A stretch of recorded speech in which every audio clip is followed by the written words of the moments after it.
ହେଲା माउसी माउसी मौसा के कौन नांती ना माउसी माउसी सकाळ 8:15 ଶାଗମନ୍ଦାରେ ପାଣି ଦଉଛନ୍ତି।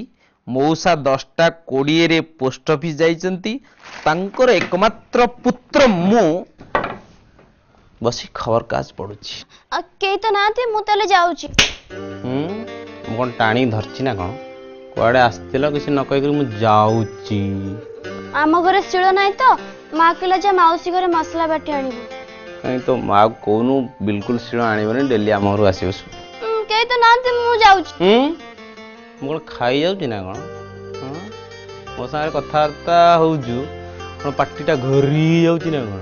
ଗାଁ ଦାଣ୍ଡରେ ଚାଲିଲା ବେଳକୁ ତ ଭାରି ଫ୍ରି, ଆଉ ଘର ଭିତରେ ଟାଇଟ୍ କଣ ହେଇଯାଉଛୁ? ନାଇଁ जे ବୋଉ କହିଛି ମଉସା ଆସିଲେ ମସଲା ବାଟିବୁ ନହେଲେ ପଳେଇ ଆସିବୁ। ତୋ ବୋଉ କଥାକୁ ଏତେ ମାନୁଛୁ? ବୋଉ କଥାରେ ଖାଉଛୁ ପିଉଛୁ? ବୋଉ କଥାରେ ଶୋଉଛୁ? ବୋଉ କଥାରେ ମତେ ଲାଇନ ମାରୁଛୁ? ଏ ମା କଣ ଏ ମା ଅଭଦ୍ର କଥାଟା ଯେମିତି ମୁଁ କହି ପକେଇଲି। ମା ତୁ ତ ଆସିଲୁ ଦେଖିଲୁ ମୋ ବୋଉ ନାହିଁ, ତ ଘରକୁ ପଳେଇ ଯିବୁ।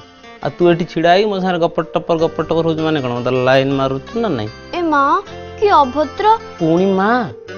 ଆଚ୍ଛା, ଯଦି ଲାଇନ ମାରିବା କଥାଟା ଅଭଦ୍ର, ତାହେଲେ ହୁକ ପକେଇବା କଥାଟା କଣ? ଆଉ ବାମ୍ଫ ନବା କଥାଟା କଣ? ମୁଁ ଯାଉଛି। ଯା, କିନ୍ତୁ ଗଲାବେଳେ ମତେ କହିଦେଇ ଯା ଯେ ତୁ ମତେ ଲାଇନ ମାରୁଛୁ।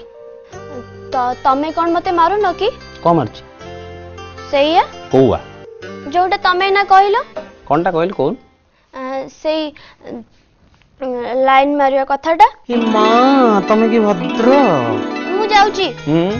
ମୁଁ କଣ ହୁକ ପକେଇଛି ନା କଣ ଖାଲି ଖସିକି ପଳେଇଯିବ?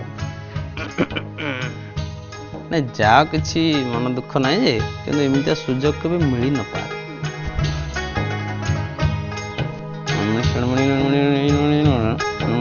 ସତ ତ? ତମେ କଣ କହୁଛ ମୁଁ କିଛି ବୁଝିପାରୁନି। ନାଇଁ ମାନେ କବାଟଟା ଖୋଲା ରହିଲେ ଝିଅ ପିଲା କିଛି ବୁଝିପାରନ୍ତିନି। ମୋ ବୋଉ ମତେ ଖୋଜୁଥିବ, ମୁଁ ଯାଉଛି। ସବୁ କଥାରେ ବୋଉ କାହିଁ ଟାଣୁଛ?